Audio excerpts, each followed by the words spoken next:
Good day, folks. Welcome to the MB Wildman channel. On today's video, Elliot and I are out here doing some trap prep again. It's September the 28th.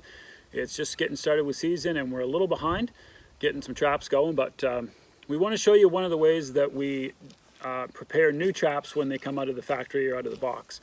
So listen, if you haven't yet subscribed to the MB Wildman channel, we sure would appreciate it.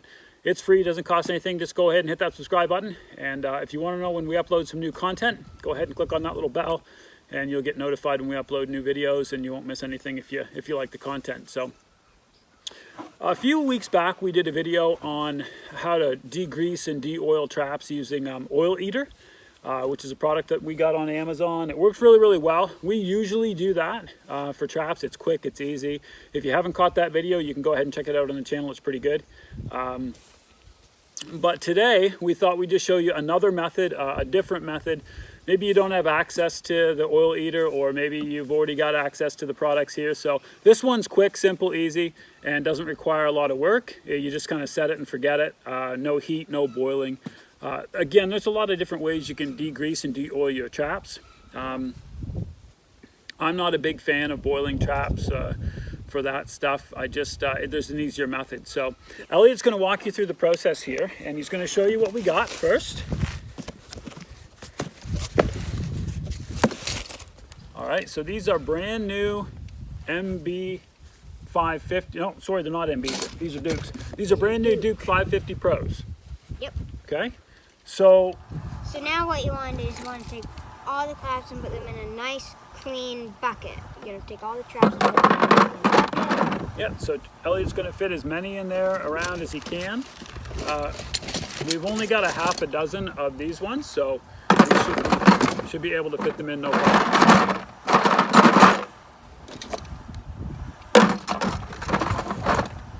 Can they be on top of each other? Yep, they can be all on top, doesn't matter. Fit them in as best you can.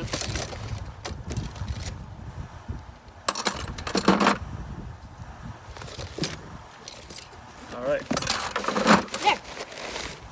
Oh. What did we get? Oh, I didn't even realize that was in there. What did we get? What is it? I don't know. Hold on. What did we get? It looks like a receipt for how much they were. We Oh, got stickers! I didn't even know they existed. We got stickers! Yeah. Nice. We ordered these from Damn Beaver Trapping Supplies. So Beaver Dam, it's Damn Beaver. yeah, that's right. If you want to check them out, they're on Facebook, Instagram, places like that. We don't really advertise for them, but that's where we bought the traps, so hey, why not? Why not? We didn't even know it was in there. So next up, we want to pour in a gallon of white vinegar. Right, so this is just as cheap as you can buy, dollar store, grocery store, whatever. Just regular. Oh, has it got a pokey on it? Yeah. There we go. Right. Traps are used for more things than just trapping. Yeah, so we just want to pour in a gallon of the white vinegar, and it's probably not going to cover up all your traps, but it's okay. Just be careful not to splash it around too much when you put it in.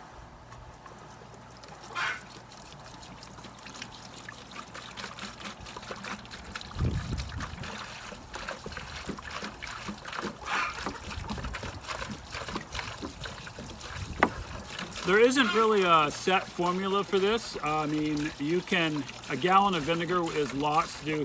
You could fill this, you could fill it up, the pail with traps almost to the top, as long as you leave. If you do put a lot of traps in the pail, you got to leave a couple inches at the top, and we'll explain why that is just in a minute, but all set? All right, Yep. So you got 1 gallon of vinegar in there. Yep. It's covering about half the traps. Okay, good. Now what Elliot's going to do is we've got a bucket over here of just rainwater. So it's just fresh water. You can use your well water, you can use rainwater. Just as long as where you're getting your water doesn't have a bunch of funky chemicals or anything weird in it, because vinegar is a type of acid. So it's very weak, but it's a type of acid. So if you get some weird stuff in your well water or out of a brook or whatever, it can change what happens here. So all we're going to do now is go ahead and put, Elliot's going to scoop out the rainwater and put it in the bucket with the vinegar just until the traps are covered. So you only want to cover the traps by about 1 inch and you know, maybe 2, but 1 inch is probably fine. right? So every time he puts one in, he's going to check it to be sure like where the level is. And he only wants to be over, like I said, over top of the traps about an inch or so.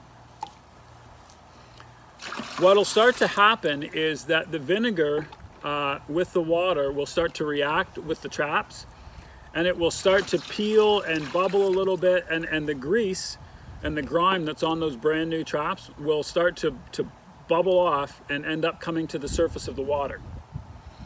It doesn't happen instantly. Now, if you want to speed the process up, if you're in a hurry or whatever, or you got the time, if you use warm water, if you warm your water up, not boiling, but just warm, because you never want to introduce boiling water to any type of chemical, right? So by putting the vinegar in first, you don't want to introduce super duper hot water to it, but you can put warm water in it and the reaction will start almost instantly.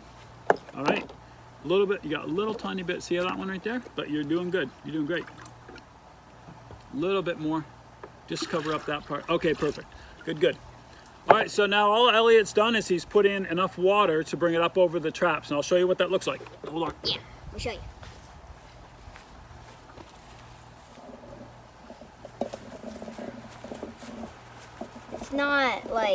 It's not a lot over, it's like only, like Daddy said, only 1 or 2 inches over the traps. Right. Okay, and you can see, Elliot's going to point down there and show you, but you can see already the bubbles. See the bubbles starting to come off? Yeah, see them? See the little bubbles, right? So all those little bubbles are starting to, that's the chemical reaction starting to take place between the vinegar and the water and the grease. And you can already see on top of the water that there's a greasy little film forming. Okay? Yeah.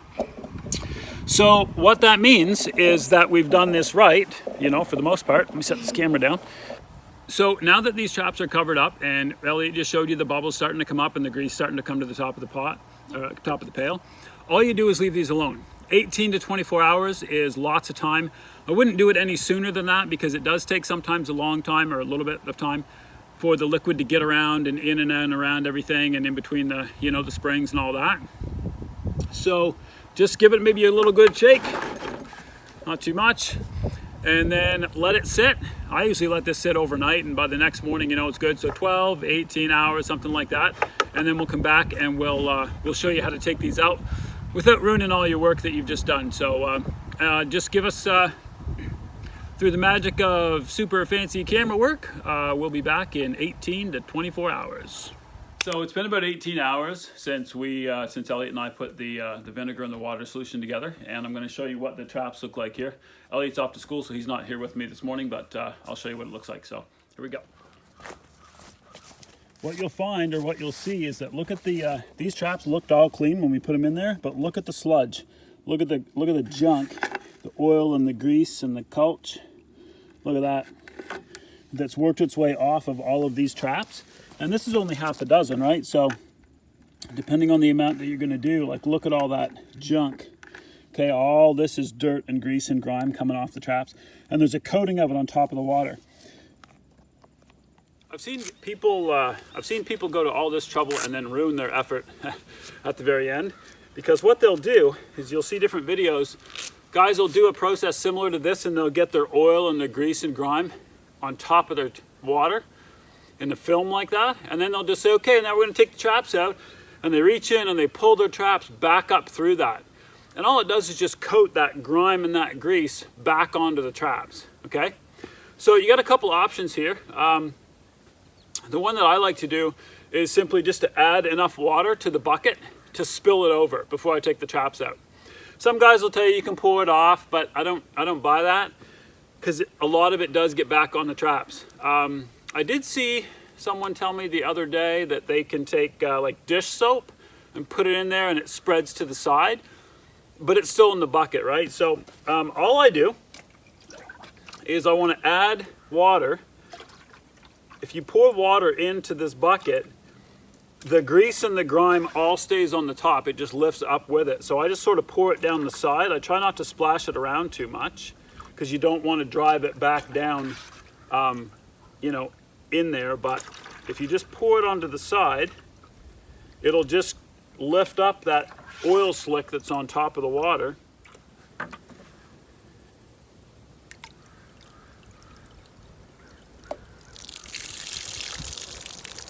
So I don't know if you can see that in the video, but as that water is spilling over the front of this pail, it's taking that, all that grease and that grime and that oil slick is going off with it.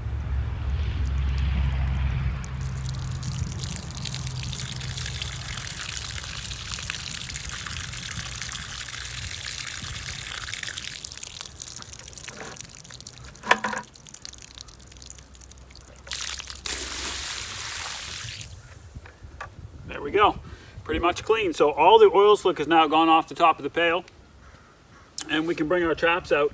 Now, right here, you got a couple of choices depending on what you're gonna do with your traps next. So if you're gonna spray paint your traps next and you want them to stay like this and just be dry, so you can spray paint them, you're not gonna rust them so you can dye them, then what you wanna do here is you wanna take them out and you wanna rinse them in some good clean water. Okay, so if you rinse these traps off, just a quick rinse out of the mix, then they'll be ready for you to paint. Okay, if you're going to rust them a little bit, if you want some surface rust on them and you're going to rust them because you want to dye and wax them, then all you have to do is just pull them out of here and hang them up like that, dripping to dry. And the vinegar and the water process here will actually really help in rusting your traps quickly. A couple days later, you'll come back and these will have a nice light surface coating of rust on them. So depending on what you want to do from this step of the degreasing and the de-oiling them, it depends on what, kind of whether you want to rinse them off in good water to paint them, or you can just hang them up like this, let them drip dry, and the vinegar solution with the water will help to rust them and give them a nice light surface coating of rust that you can use. So anyway, listen, I hope this is something that helps you out. This is just a quick and easy way to degrease, de-oil your brand new traps if you don't want to use, the oil eater or some other method. So just a gallon of vinegar, top it up with water, let it sit 18 hours or so, 24, whatever. Get the slime off the top, and then you're good to go. So until next time, happy hunting from the MB Wildman channel.